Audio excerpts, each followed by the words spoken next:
Let's talk about Ukraine aid, recent polling, and frozen Russian assets. So I want to talk to you guys about a statement from CNN Politics and a Fox News poll that has got me thinking about future support for the war in Ukraine. So the Ukrainian government is going to be running out of American aid in the very near future if something is not done to pass more allotted aid. That means the $61.5 billion aid package that's bundled up with a bunch of other priorities for the Biden administration, like Israel aid, which is a big problem for certain progressives that want to see Israel aid and Ukraine aid separated. I would like to see those types of aid separated, to be quite honest. It includes funding for border, for the border, for I think more border patrol agents and more screening processes to stop more fentanyl from coming into the country, as well as some aid for the Asian Pacific region and Taiwan specifically. But the aid package has not been approved. And I think a lot of people are just starting to check into the aid debate or the aid conversation or aid negotiations. And from how the aid negotiations have been extended into this week, because aid negotiations and the congressional session was supposed to end last week, but they were extended into this week so Democrats and Republicans could find some compromise on the border, because the Republicans have tied the border to Ukraine in order to get Ukraine aid. Because the Republicans say that in order to get any Ukraine aid passed, you're going to have to get some policy changes on the border. That doesn't mean more funding for the border. That doesn't mean more immigration judges. That doesn't mean more immigration officers, ICE agents, and that doesn't mean more screening processes. That means doing something that might look something like Title 42 Trump-era policies. In fact, the Republicans are pushing H.R. 2, which is a Republican immigration package that didn't win the vote of a single Democrat when it tried to pass the House. And no, I think when it tried to pass the Senate 2 or 3 weeks ago.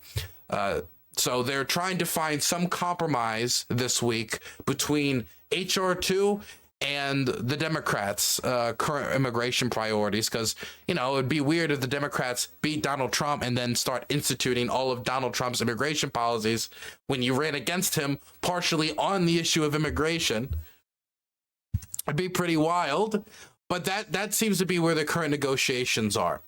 I do want to say, though, for the last few months, ever since October 7th, Ukraine has somewhat fallen out of the public conversation. For most of October and most of November, Ukraine's been discussed quite little in comparison to what it was discussed before. Now, to be clear, Ukraine has been talked about less and less in the media since the February 24th invasion in 2022, when it got a huge spike month after month after month. If you look at the social media interactions on posts talking about the war in Ukraine, or just the amount of posts talking about the war in Ukraine on platforms like Twitter, on platforms like X, on platforms like Twitter and X, on Twitter, now known as X, on Instagram, on Facebook, the total amount of posts and interactions have gone down by like 95, 96, 97%. So it's not even anywhere close to what it was like at the start of the war. But since the war between Israel and Hamas has started, much of the media's attention, definitely when it comes to the issue of foreign affairs, has been centered on that war. And that means for much of October and much of November, it hasn't gotten much coverage. And that led to some of the worst data for the war in Ukraine when it comes to the domestic support base that exists for Ukraine in the United States of the whole war, where we were getting data points that showed support for Ukraine had become just slight majority. We're talking like 53 to 59%. 59%, I think, was from a Financial Times poll. I forget the exact pollster. And in some polls, just a plurality. Not a solid majority like 51, 52, 53, but a plurality. Something in like their low 40s, but of three options, it's still the largest option. So Ukraine aid and support for Ukraine aid had been decreasing. The amount of aid that we had been sending over to Ukraine was at its lowest levels this month since before the invasion, meaning our aid levels right now are closer to aid levels in January of 2022 than post-war aid levels. And support for aid had gone down over that time period across most pollsters.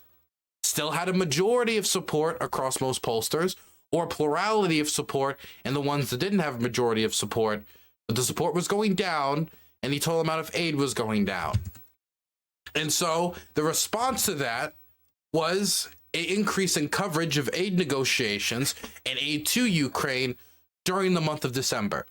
And due to the fact that Congress is supposed to be closing this month, even if it was extended an extra week this week, during the last few weeks of negotiation on the issue of Ukraine aid, the possibility of something that was considered bipartisan consensus a year ago is now possibly not going to be passed going into the new year, leaving the Ukrainians high and dry, possibly leading into January and February until it can get resolved early next year.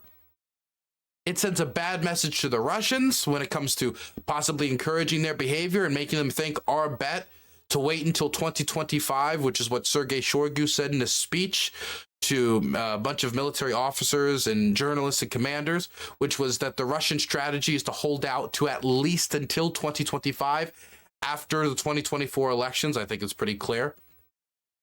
If their strategy is to hold out and bet on Western support, Western aid, money and finances, and mostly from the United States, weapons being sent to Ukraine drying up so that eventually they run out of shells, they run out of ammunition, and then the Russians can push forward and try to force very favorable terms for Russia and very bad terms for Ukrainians on the Ukrainians, or just keep pushing generally as they take one step forward in what they are classifying as a great clash between civilizations.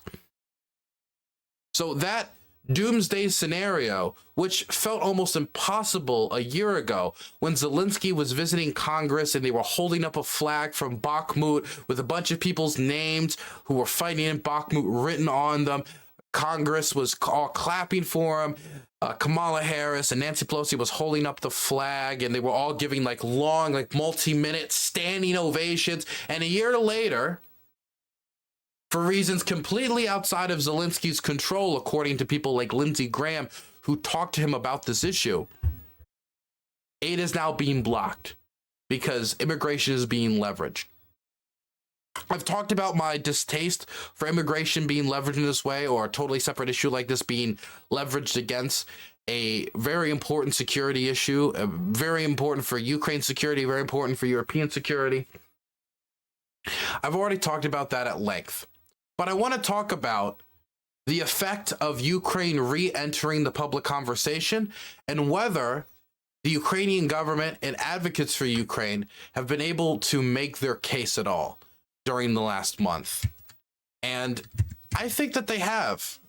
I've seen what they've been saying on CNN. I've been seeing what they've been saying, advocates for Ukraine and advocates for Ukrainian aid. I see what they've been saying on most of the major networks. I've read what they've posted and written in print media. I just read the Minister for Foreign Affairs, his article in, Foreign Affairs, the magazine. And I think that much of the case that they're making is strong. I think that the fact that they're getting more perception in the media should be beneficial for them, that they're getting some attention again as the real possibility of aid falling through, even if it was considered bipartisan. And it's still technically bipartisan. If you look at the majority of support it still has in the House and Senate when it comes to supporting aid to Ukraine on principle. Speak for the American people. Sorry, I'm reading comments in chat. It's throwing me off. I was curious. I was deeply curious to see how it would affect public perception. So Fox News has come out with a poll that shows that voters are still divided about what the United States should be doing about the different conflicts we've involved ourselves in, whether it be the war between Israel and Hamas or the war between Ukraine and Russia. Let me read you some of these polls. Let me skip straight to the polls from Fox. And let me remind you guys, this is from Fox. So this is a right-wing network. This is Fox. So this is a pro-Republican, generally pro-Republican network. When it comes to Israel, the United States is, in November of 2023, 30% said too supportive. Now, 30% also say too supportive. In November of 2023, 21% said too support, not supportive enough. Now it's 27% support said not supportive enough. So that's a 6-point jump. November of 2023, 45% said about right support to Israel, 38% saying now about right. So that's Israel. And we could talk about the Israel numbers another day. It's not really that different. What I really wanted to talk to you guys about, Bop and Rap, thank you so much for the tier 1, is the Ukraine numbers right here and how they've changed over the last month. So in December of 2022, 29% of Americans said that we needed to provide more aid to Ukraine. So I would be in that category, and I assume many of you guys in my community would also be. 26% said it had to be less, and 40%, the majority, but well, not a majority, but a plurality, saying the same. In November of 2023, so this is 1 month ago, those numbers were different. They were lower for Ukraine. Instead of the 29% in December, it was for more aid to Ukraine. It was 21% in November. So that's a drop of 8 points. When it came to less aid to Ukraine, there was a jump of 9 points from 26% in December to 35% in November.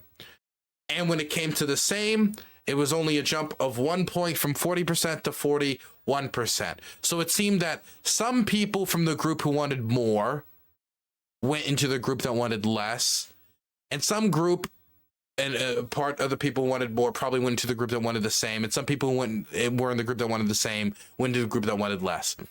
Now, the most recent numbers here are very interesting. Whereas in December of 2022, 29% said they wanted more, and in November of 2023, it was 21, 1 month ago. This month, December of 2023, 31% say they want more aid for Ukraine. That's a jump of 10 points in 1 month. For those who say they wanted less, there was a drop of 5 points from 35% to 30%. And from those who wanted the same, it was a drop from 41% to 35%. I assume that a decent chunk of that went to the group who wanted more. So it was a jump of 10 points for more people wanting aid to Ukraine, more aid to Ukraine, making it the second most popular option under same. And the amount of people who wanted less aid dropped by 5 points, making the most popular options currently for this month, 35% saying they want the same amount of aid to Ukraine. And when they say same, that means keeping current levels of aid. So not having the lowest levels of aid since 2020, January of 2022, which is our current levels. So if we were saying same, that doesn't mean literally what's the amount of aid we're sending right now, as in the same as in the amount of aid we've been sending so far. So this would be like the 61.5 that we've allocated. So 35% want the same. So want to keep passing aid packages, want to keep sending aid. 31% want more. So instead of the 61.5 billion, they might be like me and say, you know, if you want to end this quickly, maybe 80 billion, 90 billion, 100 billion, try to end this quicker, front load the aid as much as possible. And then the least popular option was less. So there was a 10-point jump here, a 10-point jump in favor of more aid to Ukraine. Why do you guys think that was? Why do you guys think that was? I think it, again, partially has to do with the fact that it's being discussed again more in the media. And so people are hearing the case for Ukraine aid. And when you're hearing about a cost and you have no relative frame for what that cost is, and when we're talking about foreign aid, that's definitely true for most Americans. Most Americans believe that a foreign aid accounts between 20 to 25% of our federal budget, when it accounts for 1 to less than 1% of our federal budget. And when you hear like 100 million here, 100 million there in aid to Ukraine terms, what is that relative to? What's 100 million? 100 million to one person is a lot of money. But when you compare that to the amount of money that was spent in Afghanistan and the amount of money that was spent in Iraq, we're talking about $8 trillion. Ukraine aid has amounted to, I think, military aid about $75 billion. or between 40 to $75 billion. And so relative to the other foreign aid projects we've been involved in, the nation building in Afghanistan, for example, like how expensive is it relative to that? But putting that aside, it would also be relative to the costs of not supporting Ukraine, i.e. possibly larger military deployments in Europe, larger defense budgets in Europe, more defense spending across NATO generally. Compared to our military budget, it's not much. We should increase it. Well, I mean, it won't be that surprising to hear that Dylan Burns is a supporter of aid to Ukraine. Big surprise. So I think it also has to do with the fact that, and I've seen other polling data that suggests that, when you're just seeing a big old tax, a big old bill, and I mean, you're not seeing a tax here, but you are at least hearing about a cost, a bill to American taxpayers at the end of the month, at the end of the year, when it comes to the war in Ukraine. And that's all you're told. All you see is the headline, 200 million here, 300 million there, 400 million there, given no frame of reference to compare it to the rest of the federal budget, because we have the wealthiest nation on the planet here in the United States, one of the largest budgets on the planet, one of the largest bureaucracies on the planet in the United States. When you aren't given any frame of reference for what that means, what that type of money is relative to other aid programs, relative to the United States federal budget, relative to not only other aid programs within the United States, but other aid programs internationally. When you don't have that frame of reference, and not only do you not have a frame of reference, but sorry, I keep losing my, people should be sent how their taxes are. Sorry, I'm getting thrown off by gutter chat because I keep seeing messages in gutter chat and then I read them and then I'm like, is that English? People should be sent how their taxes are spent. Okay, that is English. When you say people should be sent how their taxes are spent, do you mean like a graph that says how their individual taxes were spent, or just how everybody's general taxes were spent? Because I think you can do the second thing. I don't think you can do the first thing. I don't think you can do the first thing.